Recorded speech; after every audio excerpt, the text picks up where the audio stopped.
ఎల్బీనగర్ నియోజకవర్గ పరిధిలోని వనస్థలిపురంలో SC ST BC వర్గాల నాయకులు మీడియా సమావేశం నిర్వహించారు. తమ కులాన్ని ఉద్దేశించి అవమానకరంగా మాట్లాడిన జక్కిడి ప్రభాకర్ రెడ్డిని వెంటనే అరెస్ట్ చేయాలని తెలంగాణ రాష్ట్ర ఎర్కల సంఘం మరియు బీసీ సంఘాల నాయకులు డిమాండ్ చేశారు.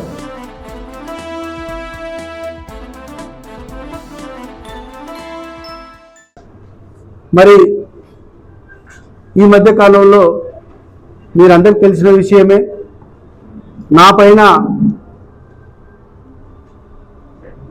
తెలంగాణ కాంగ్రెస్ యువజన అధ్యక్షులు జక్కిడి శివచరణ్ రెడ్డి గారి తండ్రి అయినటువంటి జక్కిడి ప్రభాకర్ రెడ్డి గారు నా పైన కులం పేరుతో అనుచిత వ్యాఖ్యలు చేస్తే ఆ విషయాన్ని మరి పోలీస్ స్టేషన్లో కంప్లైంట్ చేయడం జరిగింది.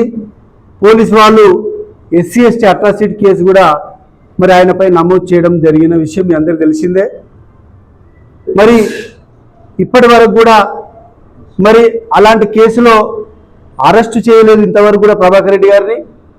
మేము ఒకటే డిమాండ్ చేస్తూ ఉన్నాం, ఎందుకు ఈ కాలయాపన చేస్తూ ఉన్నారు, ఆయనని వెంటనే అరెస్టు చేయాలని చెప్పేసి ఈ సందర్భంగా పోలీసు వాళ్ళకు మనవి చేస్తూ ఉన్నాను. ముఖ్యంగా నిన్న కాక మొన్న హైకోర్టులో మరి పిటిషన్ కూడా వేయడం జరిగింది. ప్రభాకర్ రెడ్డి గారు ముందస్తు బెయిల్ కొరకు ఆయన పిటిషన్ వేసుకుంటే మరి నేను కూడా హైకోర్టుకు వెళ్ళడం జరిగింది. అక్కడ జడ్జి గారు కూడా ఒకటే మాట చెప్పడం జరిగింది, ఆయనని పోలీసు వాళ్ళకు సహకరించాలి, మరియు పోలీసు వాళ్ళు ఆయనకు నోటీస్ అని ఇవ్వాలి, మరి ఏదో విధంగా మరి పోలీసు వాళ్ళకు సహకరించకుండా బెయిల్ అప్లై చేయడం కరెక్ట్ కాదని చెప్పి తోసిపుచ్చడం జరిగింది ఆయన యొక్క బెయిల్ పిటిషన్ని. మేము ఒకటే అడుగుతా ఉన్నాం, ఎందుకు డిలే జరుగుతుందని చెప్పి మీడియా మిత్రుల సమక్షంలో ఇలా ప్రశ్నిస్తూ ఉన్నాం. మరి కాంగ్రెస్ పార్టీ మా యొక్క క్రమశిక్షణ కమిటీ చైర్మన్ అయినటువంటి మల్లు రవి గారు మరి నిన్న కూడా గాంధీ భవన్లో మరి కొన్ని విషయాలు చెప్పడం జరిగింది. మేము పార్టీ క్రమశిక్షణ తప్పితే ఎవరిపైనా మేము వేటు వేస్తాం. మరి ఎల్బీ నగర్లో కూడా మరి ప్రభాకర్ రెడ్డిని పార్టీ నుంచి సస్పెండ్ చేయడం జరిగిందని చెప్పి క్లియర్గా చెప్పడం జరిగింది.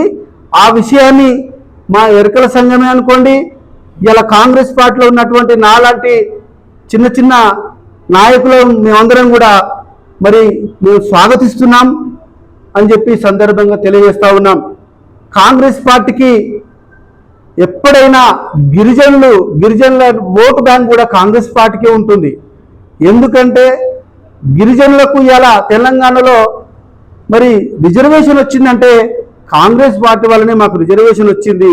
అందుకే మేము ఆ యొక్క కాంగ్రెస్ పార్టీకి ఎప్పుడు కూడా రుణం తీర్చుకునే విధంగా మేము ఉంటాం. కాబట్టి కాంగ్రెస్ పార్టీ ఉన్నటువంటి మా యొక్క రాహుల్ గాంధీ గారు, మా గౌరవ ముఖ్యమంత్రి రేవంత్ రెడ్డి గారు ఒకటే మాట చెప్తాడు, సామాజిక న్యాయం పాటించాలని చెప్తున్నారు.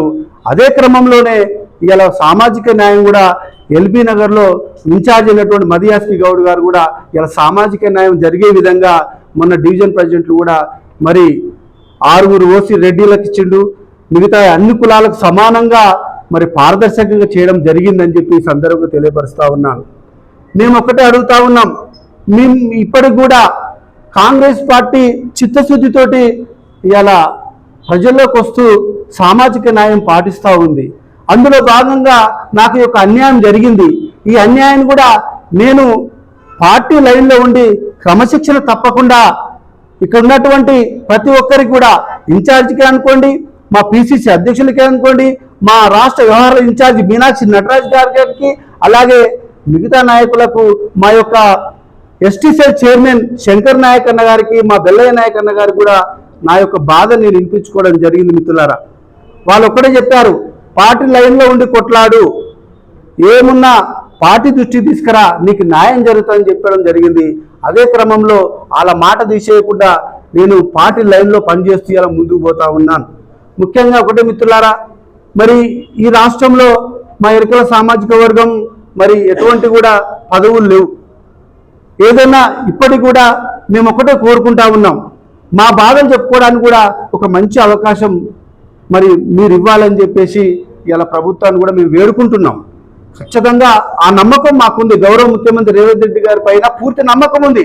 ఇలా తెలంగాణ నుండి ఆదివాసీ బిడ్డలకు న్యాయం జరగాలంటే కాంగ్రెస్ పార్టీ వల్ల అవుతుంది, గౌరవ ముఖ్యమంత్రి రేవంత్ రెడ్డి గారి వల్ల అవుతుందని చెప్పి ఈ సందర్భంగా తెలియజేసుకుంటూ మీ అందరూ కూడా ఇక్కడ వచ్చినందుకు శిరస్సు వంచి నమస్కరించుకుంటున్నాం మిత్రులారా.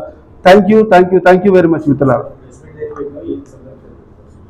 ఈరోజు ఈ యొక్క ప్రెస్ మీట్ ముఖ్య కారణం ఏంటంటే జక్కిడి ప్రభాకర్ రెడ్డి గారిని వెంటనే అరెస్ట్ చేయాలి.